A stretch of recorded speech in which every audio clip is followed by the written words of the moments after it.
افغانستان کے دارالحکومت کابل اور ملک کے دیگر علاقوں میں طالبان نے منظم حملے کیے ہیں۔ دارالحکومت کابل میں کم از کم 7 دھماکے سنے گئے اور کابل کے سفارتی علاقے کی جانب سے فائرنگ کی آوازیں آتی رہیں۔ طالبان کے ایک ترجمان کے مطابق حملہ آوروں نے سفارت خانوں، نیٹو کے صدر دفتر اور کابل کے مغرب میں واقع پارلیمان کی عمارت پر حملے کیے۔ طالبان کے ترجمان کا کہنا تھا کہ افغانستان کے صوبہ لوگر اور پکتیا میں بھی حملے کیے گئے۔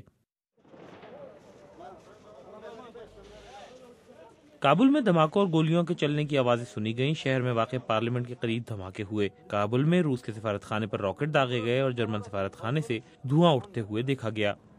امریکی سفارت خانے نے ایک بیان میں سفارت خانے کی عمارت کے قریب حملوں کی تصدیق کی ہے۔ شاہدین نے برطانوی خبر رساں ایجنسی رائٹرز کو بتایا کہ برطانوی سفارتکاروں کے مکانات پر بھی گرینیڈ سے حملے کیے گئے ہیں۔ دوسری جانب فرانسیسی خبر رساں ایجنسی AFP کے مطابق کابل میں تعمیر کیا گیا نیا کابل سٹار ہوٹل بھی آگ کی لپیٹ میں آ گیا ہے۔ ان حملوں کے علاوہ جلال آباد میں خودکش بم دھماکوں کی بھی اطلاعات آتی رہیں۔ کابل میں BBC کے نامہ نگار کے مطابق مشرقی شہر جلال آباد میں خودکش حملے کی اطلاع موصول ہوئی۔ پولیس کے مطابق خودکش حملہ آوروں نے جلال آباد ہوائی اڈے پر حملہ کیا۔